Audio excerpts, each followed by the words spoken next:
Saludos a todos. Quiero grabar unas palabras para todos los que me escuchéis desde España y desde otros lugares. Unas palabras urgentes que dirijo a mis amigos desde Atenas, desde esta Atenas cada vez más herida. Quiero informaros de una situación que nos atañe a todos y que por su gravedad está consiguiendo que en los últimos tiempos cualquier otro asunto de los que nos ocupan parezca casi una frivolidad. También quiero pediros algo importante, pero voy a dejarlo para el final, porque confío en que no os importará esperar unos 5 minutos. En los últimos tiempos, el discurso político y mediático de España y de otros países europeos ha sido decir, en tono de alivio, que nosotros no somos Grecia, que nuestra cuenta de resultados es mejor y que los griegos, en el fondo, se merecen lo que ahora les pasa por ser vagos y díscolos y propensos a huelgas y manifestaciones. Esperemos que, ahora que la marea está llegando a España y a otras latitudes, ahora que comienzan a recortarse allí sueldos, pensiones, derechos y prestaciones, los españoles y los europeos sopesen mejor su juicio sobre Grecia y tomen conciencia de la verdadera naturaleza de la situación que nos amenaza a todos y de su verdadero alcance. ¿Qué es lo que está pasando? En términos históricos, lo que está pasando es que quienes controlan en el mundo el poder financiero se están haciendo con el poder político a través de la creación y de la explotación de la deuda. Y que lo están haciendo con la connivencia de nuestros gobernantes y ante la incapacidad de una reacción organizada de los ciudadanos. Por eso el problema de Grecia no es un problema de carácter local. Es la cara visible en Europa de una tragedia que nos afecta a todos. El progresivo desmantelamiento del Estado y de la democracia por parte de los agentes de la globalización económica. Lo que está pasando es muy grave, porque cuando las fuerzas económicas y financieras hayan conquistado por completo el poder político, desaparecerá la política como ejercicio de soberanía. La democracia será solo una grotesca quimera, y gobierne quien gobierne, seremos todos esclavos de un puñado de magnates del dinero. Resistir como ciudadanos frente a este proceso es el sentido profundo de todas las movilizaciones que desde hace año y medio aproximadamente ocupan día a día a gran parte de los griegos. El pueblo griego está dispuesto a hacer sacrificios, y muchos, pero poco a poco se está dando cuenta de que todos los sacrificios que se le exigen y se le imponen no van encaminados a acabar con un sistema perverso, sino a alimentarlo y a perpetuarlo. ¿Por qué? Porque el plan de rescate organizado por el núcleo duro de la Unión Europea y el Fondo Monetario Internacional, que se nos impone como única y desesperada solución ante una bancarrota segura, es un plan diseñado para salvaguardar el beneficio de los especuladores, para minimizar sus riesgos y para abrirles el camino a apropiarse de la riqueza nacional. No es en absoluto un plan para aliviar la situación del país, ni para generar desarrollo, ni para redistribuir más justamente la riqueza de todos. Muy al contrario, es un plan para que injustamente la riqueza de todos siga fluyendo cada vez hacia menos manos. Vamos a ser claros. Lo que se nos presenta como crisis es en realidad un ataque económico organizado, y lo que se nos presenta como deuda es un producto cuidadosamente diseñado como arma de sometimiento que da continuidad al colonialismo y perpetúa la misma violencia.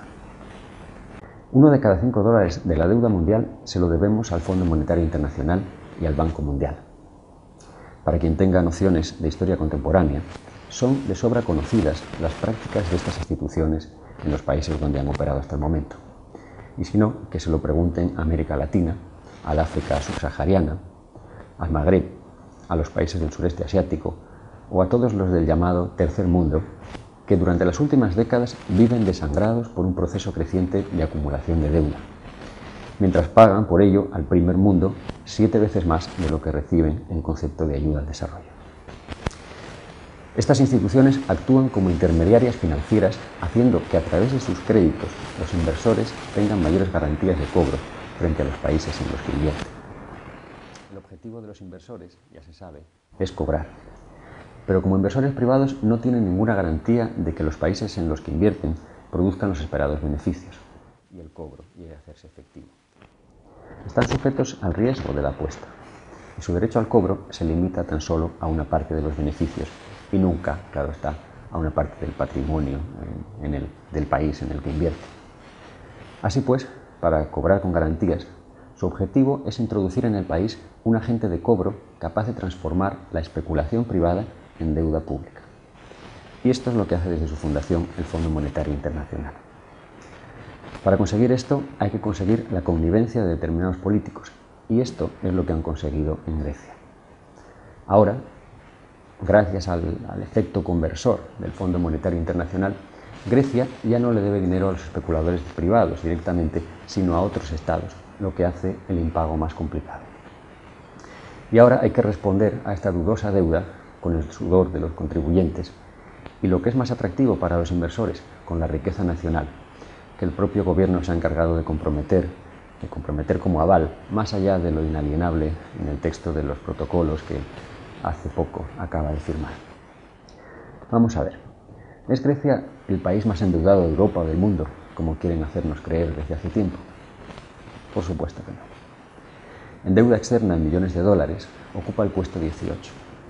En deuda externa con relación al Producto Interior Bruto ocupa el puesto 9. Y en deuda per cápita ocupa el puesto 15, muy por detrás de Francia, Alemania, Inglaterra o Suiza, e incluso a bastante distancia de España. Tampoco ocupa el primer puesto en cuanto a endeudamiento privado, ni en cuanto a gasto público, ni siquiera en cuanto a número de funcionarios.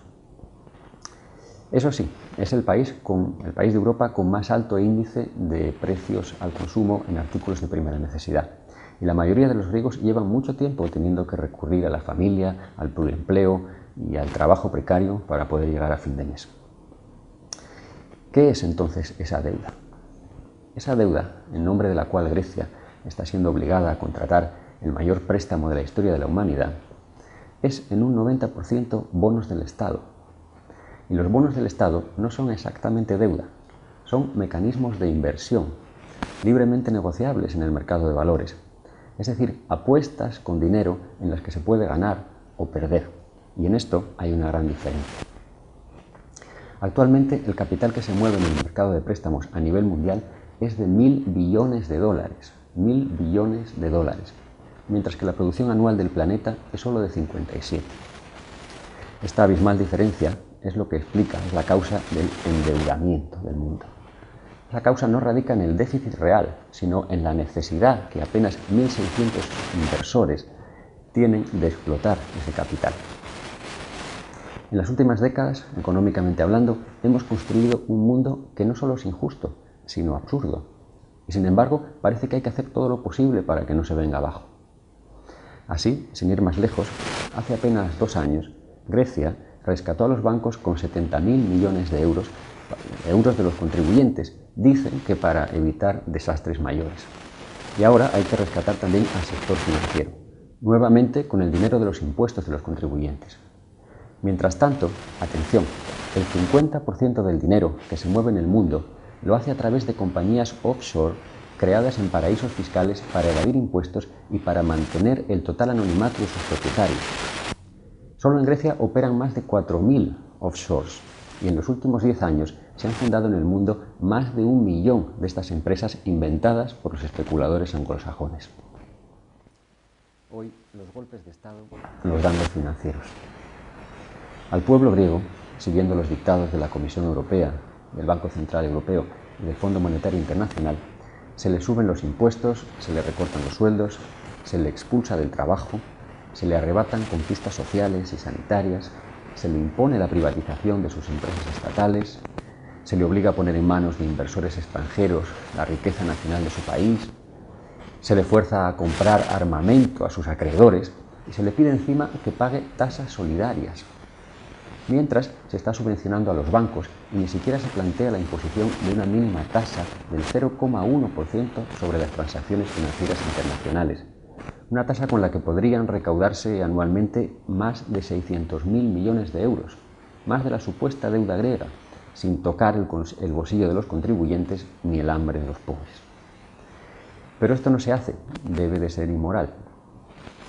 Mientras el mundo funcione así, ni los políticos ni los financieros tienen autoridad moral para imponer los sacrificios que pretenden. ¿Y qué podría hacerse? Me diréis. ¿Qué es lo que no se hace?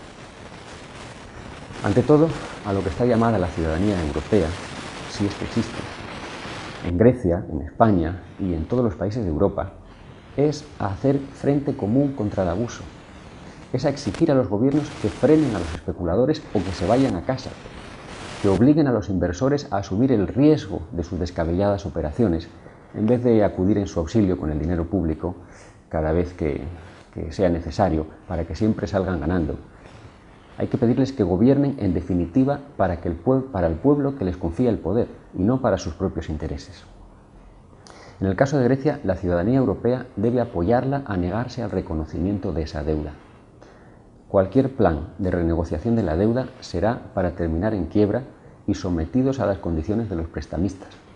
Todos, no solo Grecia. El camino del endeudamiento es un pozo sin fondo, como ya ha demostrado repetidamente la historia. Así pues, hay que exigir que cambie la práctica política actual. Hay que detener de inmediato el pago de la deuda. Hay que esclarecer el origen y la naturaleza de esa deuda, ver si hay culpables de delito entre los responsables del endeudamiento y determinar con precisión qué parte de esa abultada cantidad no es sino una deuda odiosa, contraída contra los intereses de la población de un país con el completo conocimiento del acreedor, de acuerdo como se definió, como Estados Unidos definió este concepto, lo acuñó en su propio beneficio tras la guerra con España por la independencia de Cuba. Y una vez esclarecido todo esto, una vez castigados los culpables, se decidirá entonces con serenidad y justicia por medio de qué préstamos, de qué ventas o de qué nuevas medidas habrá que hacer frente a la deuda legítima. El déficit real del país en la última década es solo un 4% de esa supuesta deuda. Una de esas medidas, por ejemplo, podría ser reclamar contundentemente las indemnizaciones de guerra que Alemania fue condenada a pagar a Grecia tras el final de la Segunda Guerra Mundial y que, pese a la ocupación militar, a las deportaciones masivas a los campos de exterminio y a los más de 1 millón de muertos, aún no han sido satisfechas. Otras medidas más económicas y menos históricas serían, para empezar, prohibir la operación de empresas offshore en suelo griego, bloqueando sus bienes y obligando a sus accionistas anónimos a identificarse y a tributar para poder desbloquear su propiedad. Es probable que la mayoría de ellos no se atrevieran siquiera a dar la cara. También habría que exigir a los bancos que devolvieran sus rescates. Habría que imponer tasas sobre las transacciones financieras internacionales, tasas justas sobre los vergonzosos depósitos en Suiza y en otros paraísos fiscales. Toda una serie de medidas tributarias para evitar el verdadero fraude, que es el que se produce a través de la banca, de la bolsa y de las offshore. Y junto a todo esto, habría que replantear la propia relación con la Unión Europea y con una moneda, el euro, que está diseñada con criterios neoliberales para la conveniencia prioritaria de Alemania y de algunos otros socios. Si no reconocemos la deuda, nos echarán de los mercados por un tiempo, nos boicotearán en lo posible, pero también nos ahorraremos el dinero de la especulación con los bonos y salvaremos gran parte de la riqueza nacional que se está yendo hacia los grandes grupos de inversores. Solo los intereses de los bonos para el año en curso son de 16.000 millones, lo mismo que se dedica en Grecia a educación y sanidad. Si no reconocemos la deuda, en vez de alimentar la especulación, podremos hacer frente al déficit, podremos respaldar la economía real del país, aliviar la presión sobre los ciudadanos, revitalizar el comercio y fomentar el ahorro. Y sobre todo, nuestros sacrificios, que serán muchos, sí serán entonces para echar abajo un sistema injusto y para construir otro mejor. Y ahora, llegados al final de estas palabras desde Atenas, es cuando deseo pediros algo importante: que ante los abusos de la globalización económica, ayudéis a globalizar también la resistencia. La sociedad europea está muy dormida y muy acomodada en la gestión política de sus deficientes democracias. Sin embargo, necesita con urgencia hacerse progresista en sus convicciones y reaccionar con decisión ante los nuevos golpistas. Combatir con eficacia la injusticia y la ignorancia, en vez de encubrirlas o favorecerlas de acuerdo con oscuros intereses. Y esto debe hacerlo por el bien de todos, porque quienes disfrutamos más que otros de la libertad, del bienestar y de la cultura, tenemos esa deuda moral con el resto de la humanidad. Sí, reconozco que soy antisistema, porque no entiendo cómo, en un mundo en el que 50 empresas acumulan mayor riqueza que 100 países, alguien solidario puede seguir siendo prosistema. Creo que en los tiempos en que vivimos, nuestro sistema necesita más que nunca disidentes, gente dispuesta a pensar alto, a sentir hondo y a hablar claro. Un abrazo muy fuerte desde Grecia.